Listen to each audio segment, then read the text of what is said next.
nggak dilaporin. Tapi kan susah Pak, kalau misalkan nih kayak AC lah, kita servis AC ya, kan ke orang pribadi gitu.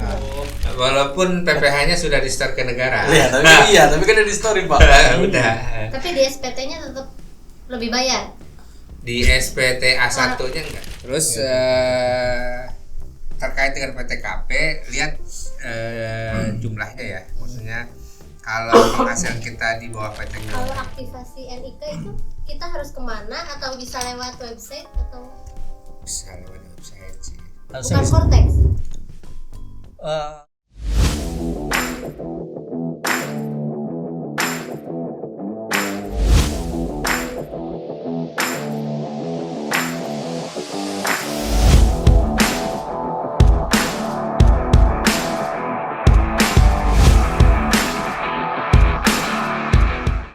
Balik lagi di Diskotex, diskusi dan konsultasi pajak bareng Botex.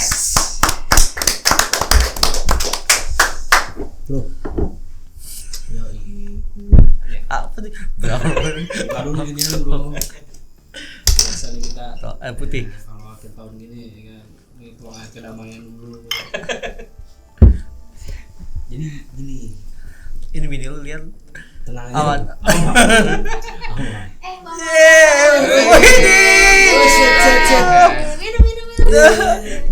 Dapat gusuran nih. Oke, Buset.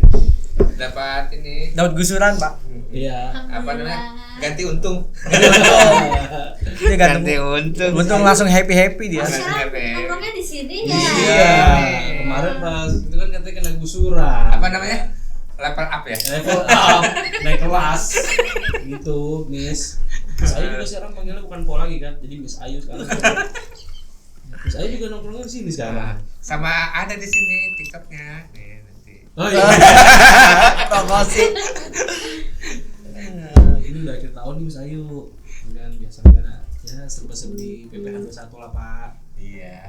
Kemarin kan ada kayak registrasi, validasi nik, aktivasi nik Kemarin ya. rame banget.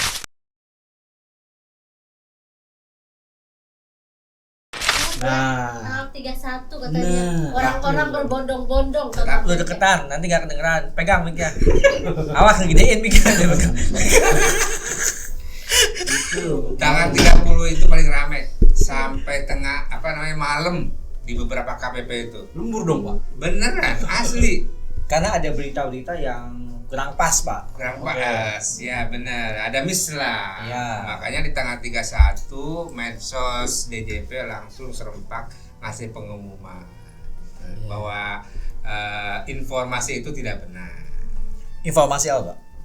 Informasi bahwa aktivasi Cortex itu terakhir 31 Desember. Padahal nggak mungkin lah. Asik. Walaupun di Januari pertengahan awal gitu bisa Masih kan? bisa. Oh. Jadi poinnya itu yang penting sebelum mau lapor SPT ya memang harus diaktifasi dulu karena kan lapor SPT itu di Cortex. Ya. Maka sebelum lapor harus diaktifasi dulu. Istilah sekarang register dulu. Betul, Pak. Tahu. Nggak nyala. Apa tuh maksudnya gitu tuh? Enggak mau manggil. Kemarin kan ya. Oh, Sally. Enggak tahu tuh Sally sekarang. Agak. Sekarang udah tahu Sally. Kok enggak? Emang saya apa? Halo, Kata Sally. burung kali ya? Iya. Apa kabar Sally? Pak, makan, Pak. Nah, saya pesen ini Apa Pak? Gorengan. Fata Morgana. Berapa? Boleh pesen apa aja ya? Kalau dapat gusuran kan. Bisa ayo. Mantap Saya juga memang. boleh. Dan nanti kamu dapat tips kalau dari Miss Ayu. Pesan apa? Berapa? Fata Morgana 4. Sama gorengan. Enggak ada, Pak. Hah? 9. 9. Ini french fries, chicken wings, Swingus. roller coaster, kaki motor. Oh, ini kosong. Oke. Soalnya kan tahun baru pada tutup. Aki motor sebelah. Oh, itu sebelah ya, Pak. Sini. Itu aja. Itu aja. Ditunggu ya. Hati-hati Sally. Nah itu jadi ada keriuh apa namanya? Huru hara. Huru hara. Benar. Ada huru hara di kata Juga banyak Pak. di akhir tahun. Benar. Sampai dibatasi ada yang 400 antriannya, ada yang 500. Kemarin terakhir tanggal 31 Oke. ada temen dapat nomor hampiran 47, dapatnya jam 1 dapat panggilannya. Itu pada ngapain sih Pak? Itu mau aktivasi Kortek. Aktivasi konten kan sebenarnya ada 3 ya. Validasi, Ya, aktivasi apa? NIK berarti ya. Nah, Artinya NIK itu kadang-kadang kan nggak valid, nah, beda sama data dukcapil. Sinkron. Nah itu kan sinkronisasi. Lalu yang kedua kan aktivasi NIK Pak. NIK ya. Kalau aktivasi NIK pada intinya untuk memastikan ya bahwa NIK-nya itu aktif gitu ya kan. Kalau nggak salah di Disduk juga ada istilah aktif nggak aktif ya. Oh gitu Pak. Ada. Jadi kalau datanya kurang lengkap, biasanya ada status bahwa IKTP-nya belum aktif. Oh, oke. Contohnya dulu saya gara-gara kurang 1 jari direkam, nggak bisa bikin SIM. Terus Terus ke Dukcapil. suruh ke Disduk. Ke Disduk. Apa namanya? Saya kan terdaftar di Bandung. Iya. Di update-nya, direkamnya di Jakarta. Oke. Dan orang catatan sipil udah langsung tahu. Oh iya Pak, jari kiri yang mana gitu. Dia udah tahu langsung yang belum kerekam. Jadi benar-benar belum kerekam semua. Nah itu dianggap tidak aktif, jadi tidak bisa untuk keperluan pelayanan pemerintahan, termasuk di Kortek juga begitu. Ya. Jadi kalau aktivasi NIK tuh NIK tuh akan diperlakukan sebagai NPWP. Nah itu sama aja kita daftar NPWP. Oke. Kalau aktivasi NIK.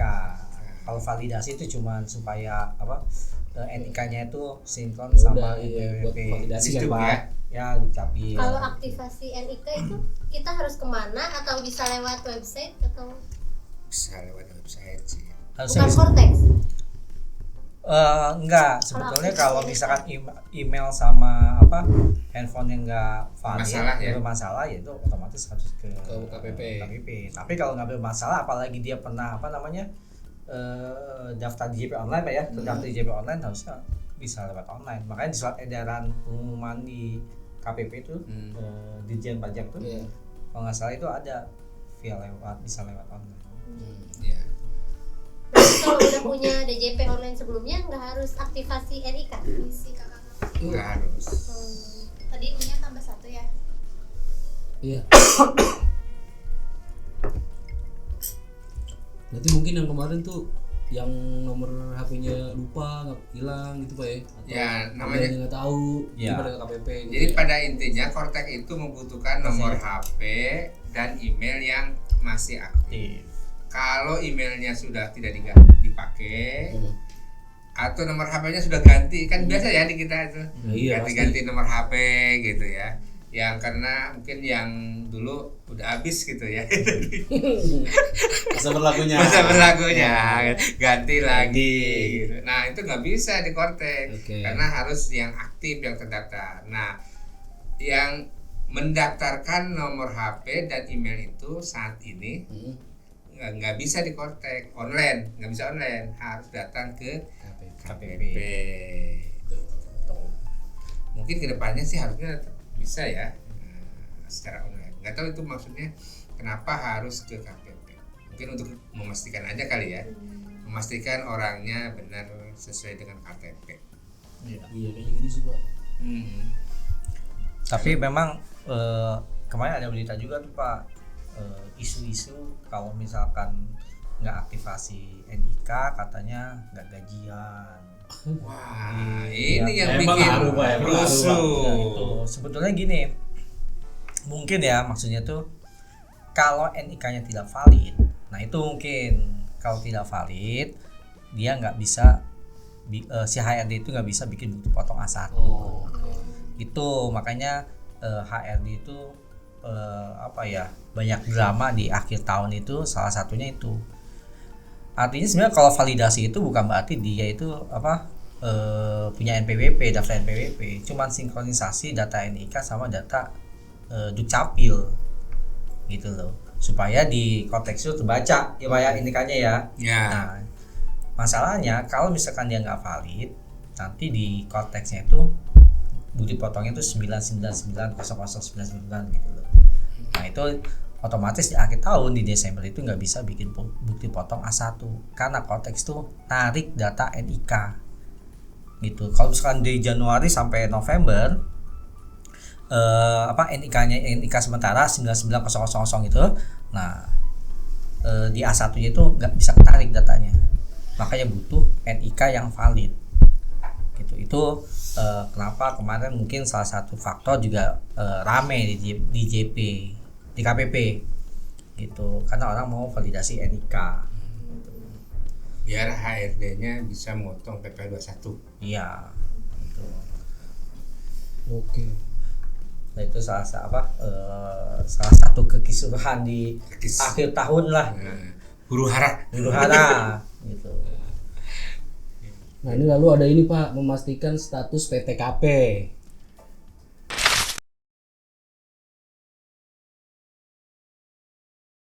Ya itu maksudnya kalau gini, di akhir tahun itu kan ada bukti potongan 1 Pak. Iya. Ya. Nah itu di bukti potongan 1 salah satu variabelnya itu kan ada PTKP. Oke. Nah biasanya PTKP itu harusnya diupdate di awal tahun, setiap awal tahun diupdate. Misalkan tadinya nggak menikah, tahun 2025 menikah. Nah tapi nggak diupdate ke HRD. Oke. Gitu ya. Iya. Harusnya setiap awal tahun diupdate, dia kasih info ke HRD bahwa dia itu sudah menikah gitu ya. Nanti bukti-buktinya dikasih. Nah, gitu. atau punya anak. Ya, atau punya anak. Misalnya anaknya lahir bulan Agustus, dikasih nama Agus. Oh gitu tuh. Iya. Harus Nah, itu. update dari NIK-nya. Nggak Nggak bisa, bisa. nggak bisa. Nanti Harus diupdate pokoknya di HRD. dan masa pajak Padahal kan Januari sebenarnya ini. udah terhubung ke NIK ya Pak. Jadi kan nggak bisa sekarang, nggak bisa langsung langsung connect begitu aja langsung diupdate HRD kan nggak tahu. Nah itu, nah kadang masalahnya kita udah bikin bukti potong A1, pas dia terima dipotong, Pak salah status saya. Nah itu problemnya karena harus pembetulan di Minum dulu. sampai Januari sampai Desember Pak ya, Iya. setahun. Kalau enggak ya jelasin. Maksudnya nunggunya setahun gitu Pak? Enggak. Pembetulan. Pembetulannya Oh, direvisi. dibetulinnya. Karena kan itu status PTKP itu berlaku setahun. Oke. Jadi perubahan status PTKP itu di awal tahun, nggak bisa di pertengahan, itu nggak bisa. Misalnya saya mau mengubah PTKP di bulan Juli misalnya, nggak bisa, atau di bulan Oktober, nggak bisa, harus dari Januari. Karena PTKP itu dilihatnya per 1 Januari. Terus terkait dengan PTKP, lihat jumlahnya ya. Maksudnya kalau penghasilan kita di bawah PTKP tidak wajib lapor sebenarnya. Iya. Jadi teman-teman, terutama teman-teman HRD, jangan mewajibkan karyawan yang di bawah PTKP yang tidak dipotong untuk lapor. Ini kebiasaan nih. Berarti nggak perlu NPWP juga dong Pak? Dia nggak perlu punya NPWP dong? Sebenarnya cukup 99 aja sebenarnya. Dan Atau validasi NIK lah sekarang Pak ya? sebenarnya. Karena yang dulu-dulu ya, yang kemarin-kemarin, karena disuruh oleh HRD seluruh banyak pegawai-pegawai swasta yang datang di akhir Maret antri lapor SPT padahal di bawah PTKP. Begitu lapor, sistem juga ngasih tahu. Dulu zaman DJP online ya, DJP online juga ngasih tahu di bawah PTKP gitu, disarankan untuk DNE kan. Tapi karena disuruh oleh HRD, ya mereka datang lagi gitu. Gitu. Sama bank juga Pak? Bang juga ya. Bukan rekening langsung NPWP. Oh iya, itu mah karena kewajiban bank. Iya. Kewajiban yang berbeda ya. Iya. kalau bang berarti harus bikin dong Pak NPWP-nya. Kalau sekarang kan NIK ya. NIK sekarang. Jadi harusnya sih bang nggak minta NPWP, Iya NIK. bilang aja ini NIK gitu. NIK kan udah terhubung. NPWP-nya itu sama dengan NIK gitu aja. Kalau dulu kan ada minta NPWP karena memang nomornya beda kan gitu ya. Terus ada ini menerbitkan bukti potong. Nah, jadi kita harus tahu nih Pak masalah tentang efek TER, nah, sehingga bisa jadi lebih bayar di masa Desember. Nah itu maksudnya gimana tuh Pak efek TER? Tarif efektif rata-rata. Oke. Nah ini ada sejak 2024 ada perbedaan metode pemungutan ya, menghitung PP Pasar 21. Kalau dari Januari sampai dengan November itu menggunakan TER, tarif efektif rata-rata.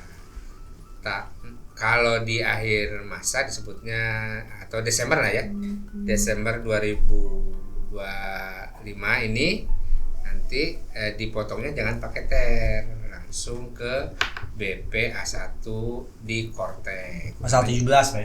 Pasal 17. Apa namanya menunya beda ya? Menunya beda di Kortek itu, di Ibu Pot. Kalau biasanya pegawai tetap itu, sekarang di Desember itu langsung menu BP A1. Pokoknya Desember ini nggak ada namanya tarif TER, semuanya bukti potong A1 gitu loh. Kalau di Januari sampai November kan kemungkinan ada 2 bukti potong Pak ya, A1 maupun bukti potong TER. Nah kalau di Desember ini, khusus Desember, semuanya bukti potong A1. Jadi sebenarnya bukti potong A1 itu atau BP A1 tidak harus Desember ya. Betul. Jadi istilah di aturannya adalah masa akhir. Jadi kalau ada yang resign, yang keluar dari perusahaan, misalnya di bulan Mei keluar, nah di bulan Mei itu pakai BPA 1.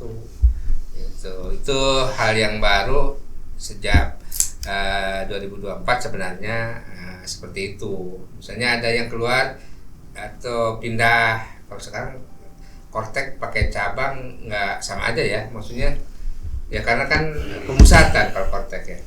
Kalau dulu ada istilah pindah cabang, nah, sekarang sama aja lah dipusatkan gitu. Nah terkait bukti potong nih Pak, ini kan sekarang bentuknya beda nih. Nah nanti karyawan yang dapat bukti potong, hati-hati yang mengkreditkan ininya bukti potongnya. Jadi nanti dilihatnya di poin nomor 21 PP 21 utang pada bukti potong ini dapat dikreditkan pada SPT tahunan gitu. Nah nanti nilai kredit pajak yang dicantumkan di SPT pribadinya ya poin nomor 21 itu.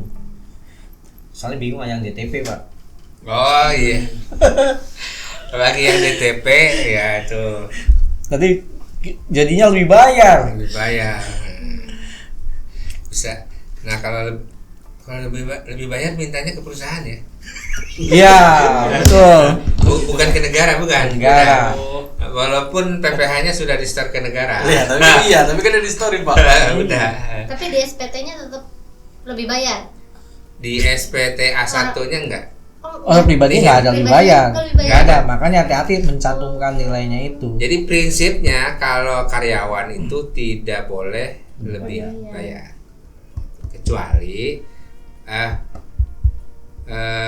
kecuali bukti potongnya banyak dari berbagai sumber. Nah itu mungkin lebih bayar, tapi kebanyakan justru kurang bayar. Tapi kalau dari satu pemberi kerja nggak boleh lebih bayar. Jadi kalau lebih bayar mintanya ke perusahaan.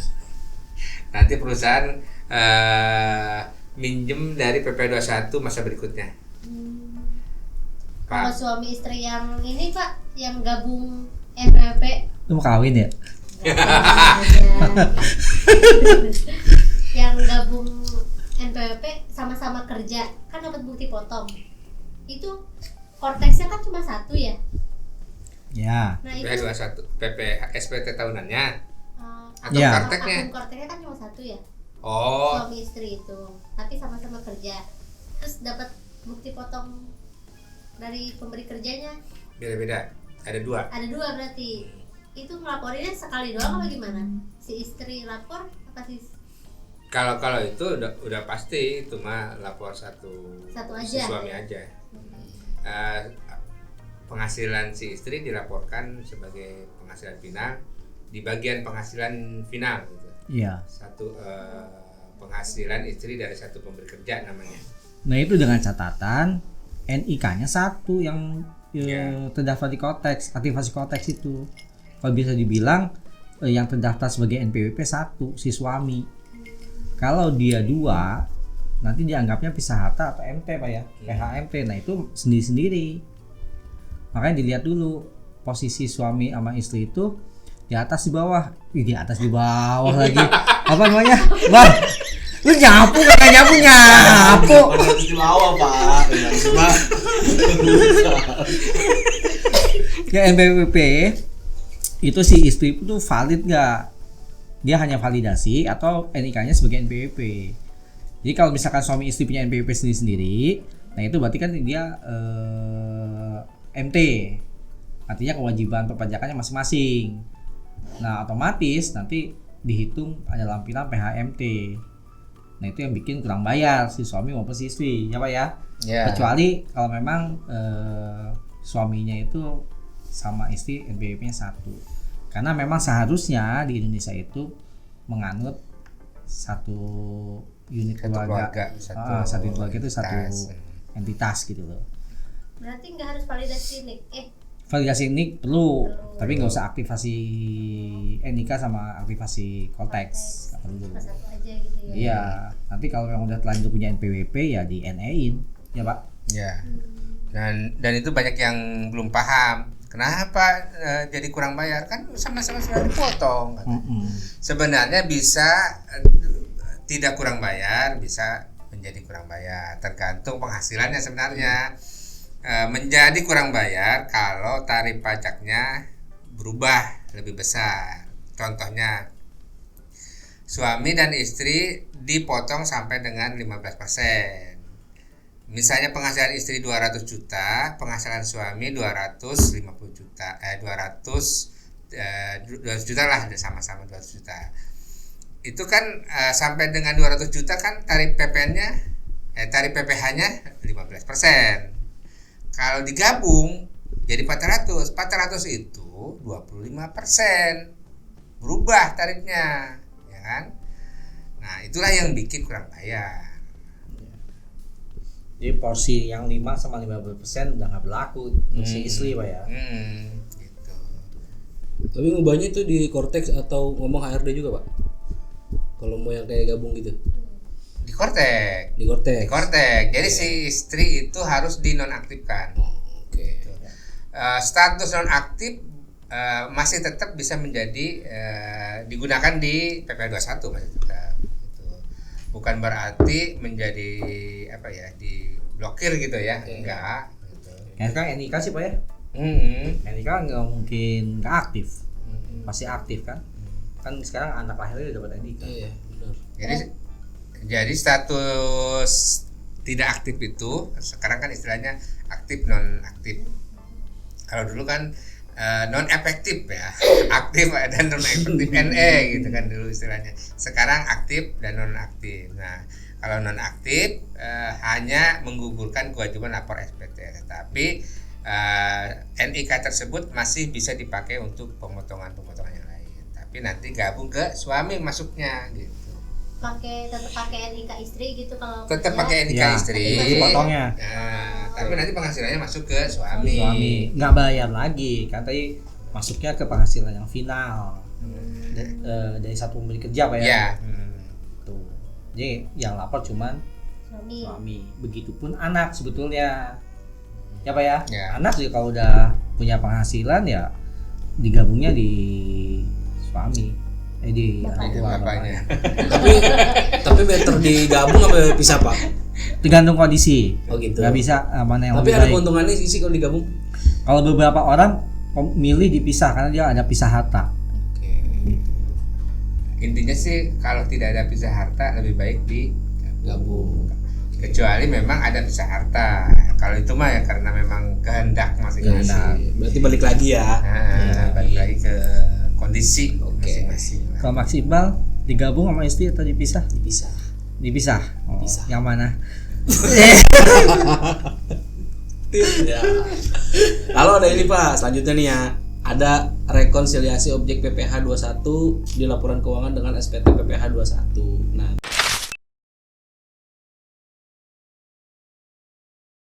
gimana Pak? Poin nomor 4. Kalau ini sih lebih ke apa ya, pemberesan ya. Beresan. Nah, pemberesan maksudnya jangan sampai nanti kena SP2DK. Kayak harusnya objek tapi Nggak dilaporin. Oke. tapi kan susah Pak kalau misalkan nih kayak AC lah, kita servis AC ya kan ke orang pribadi gitu ya, kan harusnya dipotong PPh 21 tapi kan itu lepasan gitu loh. Ya, sebetulnya kalau terkait sama yang ini kan kaitannya sama ya biaya gaji untuk karyawan ya. Di situ kan ada karyawan kan di laporan keuangan misalkan 10M gitu ya. Nah, nanti lihat di SPT masa di Januari sampai Desember berapa penghasilan biaya penghasilan brutonya. Nah, itu sama atau enggak dengan yang ada di laporan keuangan. Nah, itu sebelum submit SPT PP pasal 21 dan SPT badan, nah itu harus diekualisasi lah namanya gitu. Dan itu pun ekualisasi nggak harus sama ya Pak ya, karena beberapa biaya terkait sama pegawai bukan objek PP pasal 21, kayak iuran pensiun, JHT itu kan bukan objek PP pasal 21 dan memang harus selisih. Yang penting kita tahu selisihnya di mana, jangan sampai pada saat kita dapat SP2DK mulai gampang, kita nggak tahu mana selisihnya karena apa, di mana gitu kan, akhirnya disuruh bayar mau aja ya Pak, yang penting closing gitu kan. Terus padahal nggak ada yang salah. Iya, memang selisih gitu. Nah, gue curiga aja tidur di tadi sore itu. Agak paham. Oleh saya. Karena dia tadi gini-gini. Gini-gini. Kalau orang Prancis ngomong nundutan. Lagi di diskotek, Pak. Lagi di diskotek nggak bisa tidur. Paling naik aja nih. Sandi tadi pakai kacamata hitam dia. Nih, BTW Miss Ayu gokil juga nih, nggak di warung, nggak di diskotek, sih kan diskusinya pajak, keren. Teman-teman saya pada nanyain. Nah itu justru kalau di diskotek ini kita ada konsultasinya. Jadi kalau siapa? Pemirsa. Oke. Pemirsa mau nanya-nanya boleh. Bisa di komen, bisa langsung ke kita juga. Ada Kalau mau datang boleh nggak? boleh. Boleh, asal jalan-jalan dulu. Iya. Tayangnya setiap hari apa Pak? Hari Senin, Selasa. Selasa Kamis. Pokoknya pantengin aja di Suara Pajak, teman-teman. Gitu. Kalau misalkan kalian tadi dibilang bagus mau di tag di talk tentang pajak, udah di sini. Ingat bagus. Setiap hari Kamis. Setiap hari Kamis. Itu teman-teman. Nah, yuk kasih cepet nih minta bilnya nih. Mana bilnya? Bilnya. Langsung bayar kasih aja. Udah biar langsung kasih. Teman-teman, karena kita udah mau cabut. Thank you buat semuanya yang udah nonton. Jangan lupa di like, Subscribe. Komen. Dan share. bye.